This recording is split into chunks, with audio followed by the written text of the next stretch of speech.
Hello and welcome to Culture Hour Abridged. My name is Tim Lozinski, and today we're going to be discussing film. In the studio with me is Sammi. Hello. And Alice. Hi. This is the second part of a discussion about films, which are one is perhaps based on inspiration behind the other. And previously we discussed The Man Who Could Work Miracles and Bruce Almighty. And this time we have been watching The Pink Panther and The Big Lebowski. So I'm just going to start by asking Sammi to give us a rundown of The Pink Panther's rough plot. Well, The Pink Panther follows a French inspector, Jacques Clouseau, and he is trying to track down someone called the Phantom, who's a jewel thief. Clouseau travels to the Alps to track down the Phantom with his wife, but we learn as the viewers that his wife is the Phantom's accomplice, and the rest of the plot involves a lot of different people trying to steal the Pink Panther diamond. Okay, thanks, Sammi. Alice, can you give me a synopsis of The Big Lebowski? The Big Lebowski is a film about a case of mistaken identity. The dude, who's also called Jeffrey Lebowski, gets mistaken for a millionaire of the same name and asks to pay a ransom. In this encounter, ends up with his rug being thoroughly soiled, and so the entire rest of the movie essentially is him seeking restitution for his rug from a variety of different parties who are all also interested in this ransom. It's kind of like, I read some trivia where it has a similar kind of narrative structure to like a Raymond Chandler novel, and I can really see that in like the crime solving, detecting themes that it's got. Yeah, I mean, that was kind of how it was presented when it was originally out. I remember going to see it at the cinema. And the idea behind The Big Lebowski was that it was a modern, I wouldn't say parody, but a sort of a satirical retelling of a detective story from the 1940s. So the idea that there's this gumshoe detective, and he's got someone wanders into his office and says, "Hey, would you come and do this case?" And none of that occurs in The Big Lebowski. He's not that kind of detective, but we'll come back to that. So with The Pink Panther, one of the strangest things about that whole film is that we're introduced to Clouseau as a man who's brought his wife along on a stakeout. Yeah, it seemed a little strange while watching it, like, why not bring your partner in the police force? But no, brought his wife. So he does have this. He does this co-worker, Tucker. I mean, Tucker appears to be a British policeman, and Clouseau is this French policeman. What is quite interesting is that in this film, Clouseau is not accountable to anyone really until the very end. He doesn't have a boss, and that's something that is followed up in the later films. He has this really, really hard done by boss. So Clouseau is a character that is quite well known. And you guys hadn't saw the film before I forced you to watch it. Perhaps that's a generation gap. Perhaps that's because it's not on the telly so much anymore. But I think it's quite nice to have films that are from this era where you can see the topics are adult and the topics are genuinely adult, but they're doing and they are humorous, but they're being discussed in a way that it's not going to offend the sensibilities of those who've got. Yeah, anyone can sort of enjoy it. Yeah, anyone can enjoy this, and it's not like going to put off people. And I think there's something to be learned from that you can have a wider audience than perhaps you would risk if you put on screen or you put in jokes that are quite ribald to the extreme. And I'm not a Puritan, but I do think it's nice to have a refreshing stance on that. And of course, The Big Lebowski takes it the other way around. There's plenty of adult discussion. That it's riddled with language that is not suitable for children, and there are also topics that are more adult and sexual and violent. Oh, the violence! The violence in The Big Lebowski is not. It's not like the CSI type level of violence, but you know. So tell me, Alice, what you thought of the general plot in terms of the content and the subject matter. What was your opinion about The Big Lebowski? What did you think it was about? Well, I really enjoyed it. Obviously, the plot in this movie is carried essentially by the dude, whereas in the Pink Panther it's carried by the whole ensemble. But I love just how he as a character just bumbles his way through everything. He's very blasé about literally everything that happens to him, from like being mistaken for a millionaire to the violence against him to everything that happens with regards to trying to get this ransom money. He just kind of takes it and he's like, all right, we'll see what will happen next. And it's just an interesting kind of way to carry a film, because it was said before how it's obviously bears resemblance to like how Noir novels, like their narrative structure, and in those kind of books the main character, like the detective, is very much a kind of active protagonist who specifically goes after things, whereas the dude just kind of lets it happen and rolls with it. Well, that there are several scenes where Walter, who is a very powerful supporting character, yes, very much where so. he attacks verbally poor Donnie, and Donnie refers to him all kinds of ways. He's a very brash character, Walter, and I guess that's the best way to describe him. He's offensive, he's antagonistic with his friends, but with Donnie, he keeps telling Donnie to stop interrupting conversations that they're having, as if he's a child, interrupting serious matters. But when it comes down to it, it's in fact the dude who is like a child who's wandered into what he does not realize what he's wandered into. Mm-hmm. And in fact, several times the dude he really is influenced, very easily led by I want to use a phrase, the high society elements. Yeah. So this wealthy, well-to-do people who've got, like he uses the parlance of the president. So there's this scene where after the rug has been soiled, Walter refers to it as "this aggression will not stand." Yes. And that's actually a phrase from George H.W. Bush saying to Saddam, "This aggression will not stand." So it's a belligerent, saber rattling, or an anti-war, anti-belligerent phrase saying you can't do this. It's like, we will make war with you. And so it's fight and talk. Yes. It's and so Walter says it first, but Walter's repeating the words of H.W. Bush, and then several times it's someone says something and uses a phraseology or a turn of phrase that sort of it's not in the dude's normal vocabulary, but he starts to use it as if like he's now he's being refined by brushing shoulders with all these other Lebowskis, who we've no idea what the connection is. They just have the same name to him. And so he really doesn't, you're right, he just wanders in, sort of floats around like a cloud, just not caring about anything. And his poor landlord turns up and tries to, you don't even know what's going on in that landlord scene. Yeah, until he asks for the rent at the end. And then it's like, oh, he's the landlord. And he's just begging for him to come and watch his dance recital, which is wacky in its own sense. It is. So how does Clouseau compare, Sammi? How does Clouseau compare to the dude? Well, they both just sort of bumble around. Clouseau is very set on finding the diamond, but the dude just sort of wants his rug back and wants everyone to kind of leave him alone. But during the course of both films, they end up solving the mystery sort of by accident. Like, they don't necessarily, like the dude especially, isn't looking for the answers. They just sort of come to him, and then he's very certain that this is what happened. And the same happens with sort of Clouseau. He puts everything together, and then he is certain that Charles Litton is the Phantom. And in both cases, they end up being spot on about it. What are they spot on about it? I mean, I suppose in The Big Lebowski, you never really find out. We don't know what was in the briefcase. We never saw it. It's worse than the Pulp Fiction briefcase. You don't know what's in that briefcase. You think there might be $1 million. The dude's imagination, the Columbo moment where he explains it.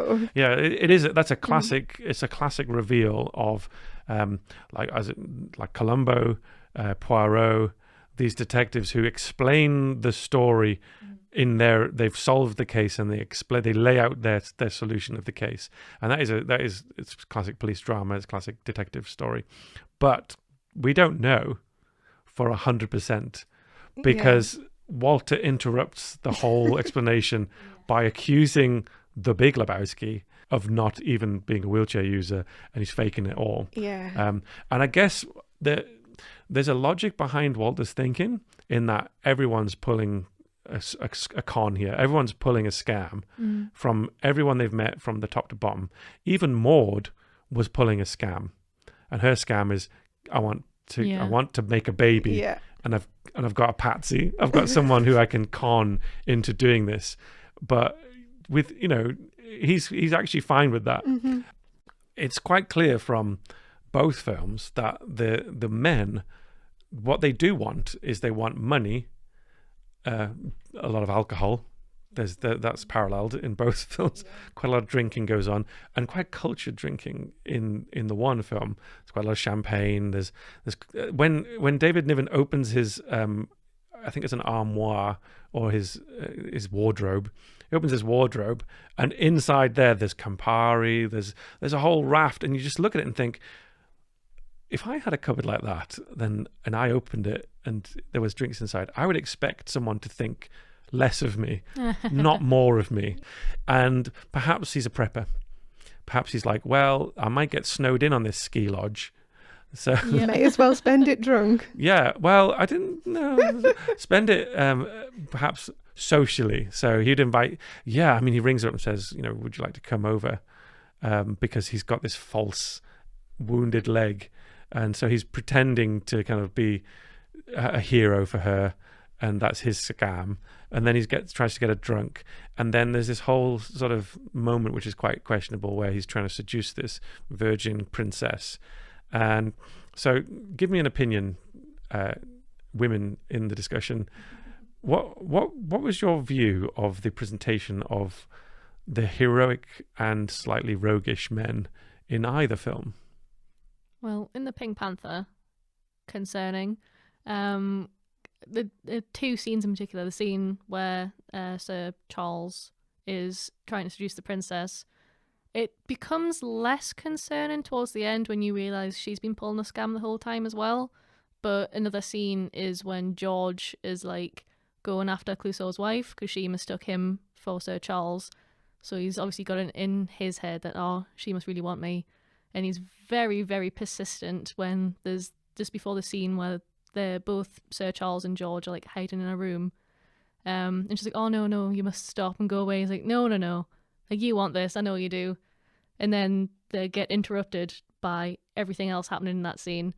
But it's just a common theme, I suppose, of like movies from that era, and still quite a few today. I didn't take it too badly when Sir Charles is trying to ply the princess with a bit of champagne. Mm-hmm. Largely, I guess because I know what happens. Yeah. Once you know what happens, you kind of see, okay, because she completely passes out, and he's quite honourable about that. Yeah. To that point. Yes. So he's obviously got her so drunk, she passes out. If indeed that was even genuinely her passing out. He's not a complete rogue. He's not a knave. He's not a terrible. He wants her to want him. He wants to convince her to want him. And then he still tries the next day. And so he's still trying. And he does indeed seem to fall for her. Yeah, he sort of wants to get rid of the scam, doesn't he? He wants to not steal the Pink Panther anymore because he quite likes her now. So he's trying to call it off. Yeah. So that idea of it was all, I guess that's it's a common thing in antagonistic romances where the ulterior motive got in the way of the romance that was fake, and then they really fall in love. So Sammi, from the context of male interactions with females, what's going on in The Big Lebowski?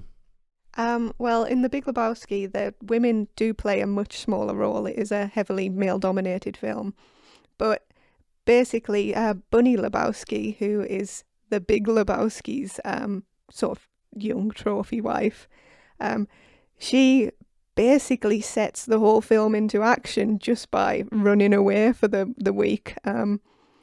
So yeah, she sort of holds the power to start this full plot of the film, which then people hear she's ran away and mistake it for a kidnapping. But there's also Maud Lebowski, who is the Big Lebowski's daughter, and she basically plays the dude completely because she wants a kid. So yeah, the women hold a lot of power in the film, but they don't really hold as much screen time as everyone else. That scene with Bunny introduces us to this very controlling woman but she controls in a very different way to the control that Maud controls, because Maud is also in control. So like you said, the women have all the power in both films. The women have all the control. The women are the only ones who know that they're pulling a con.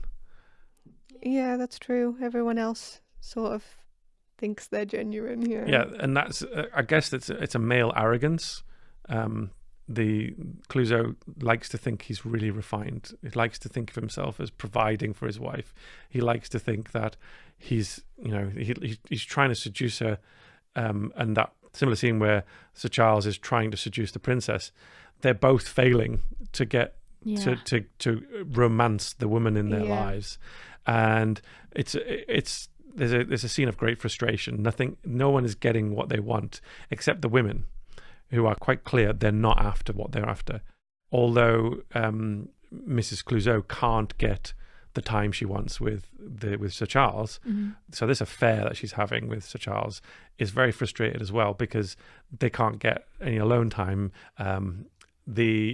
One of the interesting things about the following scene where they all have the dance, so there's this dance floor, is how obvious everyone is who's dancing. They're really obvious about kind of having a canoodle on the dance floor. Yeah. And how ignorant the husband, Clouseau, is of his wife's having this cuddle. It did seem really bad when she's like properly snuggling into all the other guys. And it may be that dance style, it would have been explicable, but I can't say for sure. I just feel like Clouseau's that kind of character that would be just so ignorant. Ignoring it, well, he's a detective. He doesn't even see the thing under his nose. But also he gets his hand, he puts his hand on the hot kind of like chimney thing, the chimney then vent. Gets it stuck in the tankard. In the beer tankard. And just, there's a whole... One of the things that is quite obvious about this film is that Clouseau is stealing the scenes. And it wasn't designed that way. He did it... I wouldn't say he did it by accident, but Peter Sellers' performance changed the way the film was actually made. So they would concentrate more on Clouseau and less on Sir Charles.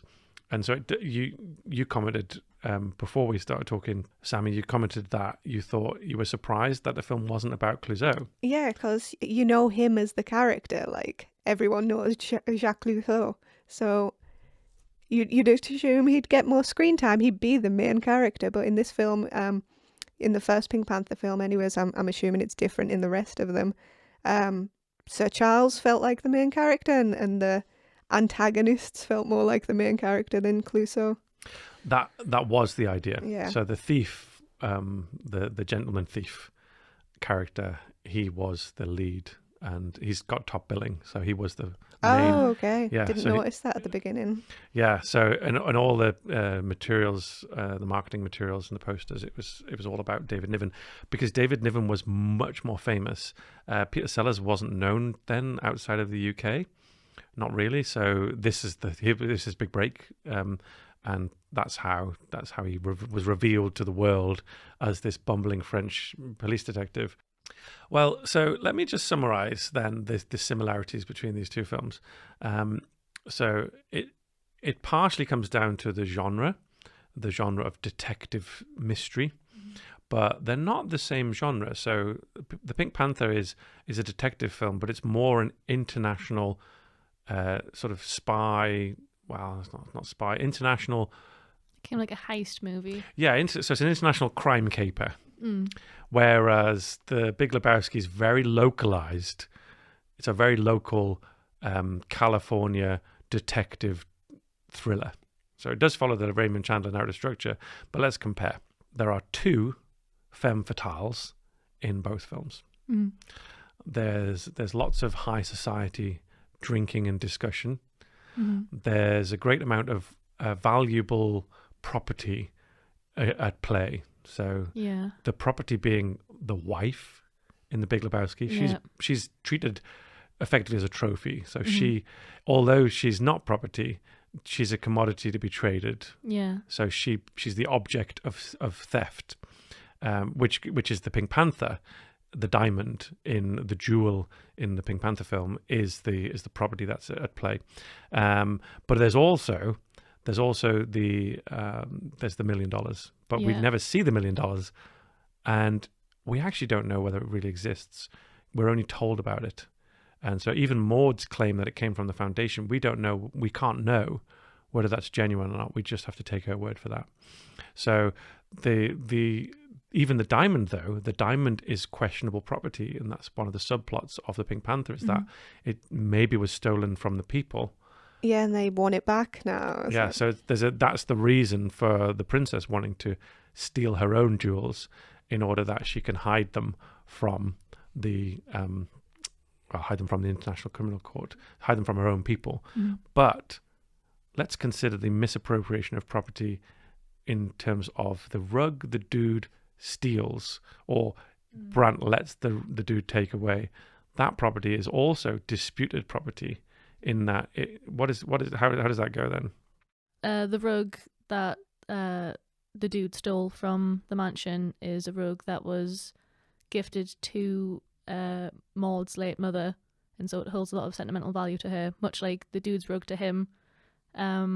So yeah, he had no right to take any rug really, but specifically not that one, because it wasn't like the Big Lebowski's rug to give away, if he was indeed going to give a rug away, which he didn't. It was interesting because the conversation, the phone message, there's a lot of answer phone messages in this. Yes. And did you notice the technology was quite retro even when the film was made? Yeah, like the massive cell phone with the battery. Oh, that he had to hang on his shoulder and take around like a handbag. Yeah, Very like 70s. That's, well, actually not very 70s at all. Oh. This was 1990s. Yeah. Portable mobile pocket phones didn't exist really until the mid 90s. Okay. So was that the actual technology of the early 90s, if you wanted a mobile? It was set in the early 90s, wasn't it? Yeah, it was set during 91 Gulf War. So, I mean, my dad was on call. My dad was a nurse, and he went on call, and he brought a phone just like that back. Amazing. Like a massive box. It's just, it baffles just to think about, but obviously they're car phones. They're not designed. I did sort of like it though. It really, like, just the dude sort of fighting with the handset and flinging it around, and that it really just added to the whole sort of, tied it all together. It was cool. When they're talking about how they made Stranger Things in Beyond Stranger Things, they talk about how they needed the method for the boys to communicate with each other because they didn't have any cell phones. Is that how the walkie-talkies sort of came into being? That's how the walkie-talkies came to be a major part of what's going on. And that's the difficulty with period drama. And these are both, the Big Lebowski and Stranger Things are period dramas. It's interesting to think of Stranger Things as a period drama, but it is. Yeah. And so is *Halt and Catch Fire*, which you might not have seen, so we'll not talk about that. Nope. So the Big Lebowski is a period film, and even though it was made in the late 90s, the technology had shifted so much. It's comedic to have him have a beeper and then have this mobile phone that is very unmobile. But let's consider some of the wider characters. So tell me, Sammi, who was your favorite supporting character in the Big Lebowski? Yes. I think it was probably Maud. I love Maud. I really I like how she's written. I love how she talks and everything, and she does seem like she knows what she wants and she knows how to get it, and no one's really going to stand in her way for that. So yeah, I thought Maud was awesome. And what about you, Alice? You can't have Maud now because it's been taken. In the Big Lebowski. So I think mine's probably Donnie, just because he doesn't need to be there at all, and he just kind of like tries to get involved with everyone, and it's kind of sweet, but everyone just tells him to shut up all the time. And he's just like, obviously the dude and Walter love bowling, like that's their thing. It's even more Donnie's thing, I would say, because I think that's the only context we ever see Donnie, and he's always just in the bowling alley. Well, I've no idea whether this is the case or not, but when we first see Donnie, he's wearing a cleaning shirt. So it says like such and such cleaners, but he also wears shirts that none of the shirts Donnie wears say Donnie on them. Yeah, I noticed that with the dude as well. He wears random people's shirts as well, have like different bowling names Yeah. on them. But So what do you read into that? I just think they pick them up in the, bowling alley somewhere, Yeah, that could be that, or yeah. they just buy secondhand shirts. Yeah, I was Yeah. thinking In thrifting. yeah, thrift stores. They don't have a lot of money, these guys. No. But compared to Jesus and Liam, who've got these. Yes. Oh, the full sort of suits, and yeah, they're looking. And Jesus with his little like hand brace for like Yeah. the hand that supports the ball. So very, very into it. Yeah. But Donnie, he's got this. It's really successful Hmm. bowling streak. He doesn't miss a single shot Yeah. until his final scene, really. Yeah. If you could say that's his final scene, because the beachhead is possibly his final scene, but obviously Steve Buscemi's gone by then. Arguably. Just a coffee can full of ashes by that point. Yeah. So okay, and likewise, tell me your favorite supporting characters from the Pink Panther. Start with you, Sammi. I think actually for similar reasons, probably the princess. Yeah, she's another one who's in control of everything, and she's playing everyone else to get what she wants. Yeah. I think it's interesting with the Pink Panther because it's such a large cast and everyone's so like integral to the plot. It's hard to say like who a supporting character is. So maybe he's of not the main like 7 people. But maybe say the dude who helps Sir Charles, like who's like his driver and who steals the dog. He's just kind of there, and I like just specifically at the end when Sir Charles jumps back into the getaway car with a gorilla suit, and then he doesn't conceive that it is Sir Charles, and he runs away. Because didn't Sir Charles go into the party wearing a gorilla suit? Like, wouldn't he not know that it's him coming back out? That didn't make any sense to me either. I see. No, It's didn't for the comedy. George goes in wearing the gorilla suit, and Sir Charles steals the gorilla suit from the other guy who I forget who it was, some sort of count of somewhere. Oh, or he's something. the ambassador. Ambassador, there we go. Yeah, the ambassador who then everyone, that was weird as well. Why is the ambassador creeping around? Good question. I did like that car chase scene at the end, though. That whole Yeah. sequence. I did find that really funny, to be honest. So I mean, apparently that was a homage to another film that I've not seen. I've read. do you remember the name of it? I can't remember. It's Okay. in the IMDb trivia though. Okay. So yeah, I mean it's an iconic scene in its own right. That whole scene is like known. That film is known for that scene. Yeah, I thought it was really good. Yeah. But the one of the best things to compare the two films though is that there's a huge car pileup Yes. at the climax of the chase scene, which is a mad chase scene because it's almost like they can't figure out how to leave. It's very sort of Scooby-Doo. Yeah. It's like in and out. But there is no similar scene except Bunny's car crash. In the fountain. So she manages all of her own to make a comedy car scene. Where I mean, there's two similar scenes in the Big Lebowski where where the dude crashes his own car as well. Yeah. His car that just gets that scene with the Uzi is so good. There are these moments of utter torment to this car, and it starts off not very great. It's got some sort of rust coloration. He says, it's like striped with rust. But until the end, the car has survived. And then when the nihilists just set on fire, that's the end of it. And it's sort of, there's a face-off happening when that car finally gets burnt. So did you have a favourite scene, Sammi, in the Big Lebowski or in the Pink Panther? Oh, well, the Pink Panther was the one I just said. My favourite scene was the car chase sequence at the end. And in the Big Lebowski, I just love all the dude's interactions with people. Just every time he's speaking, it's just comedy gold, Just, I love his sort of when Jesus, the other bowler, has a go at him and he's just like, oh, well, that's just like your opinion, man. And that line just sums up the dude to me. And yeah, every time it's just, I think his lines are awesome. And Alice? In the Big Lebowski, it might be the bit where Brandt pulls him into the limo where he's got to explain where these $1 million have gone, and he just keeps on tripping over himself. I don't think he says a full sentence in that entire interaction, and he keeps his White Russian like full and not spilled. I don't think there's any White Russian left though.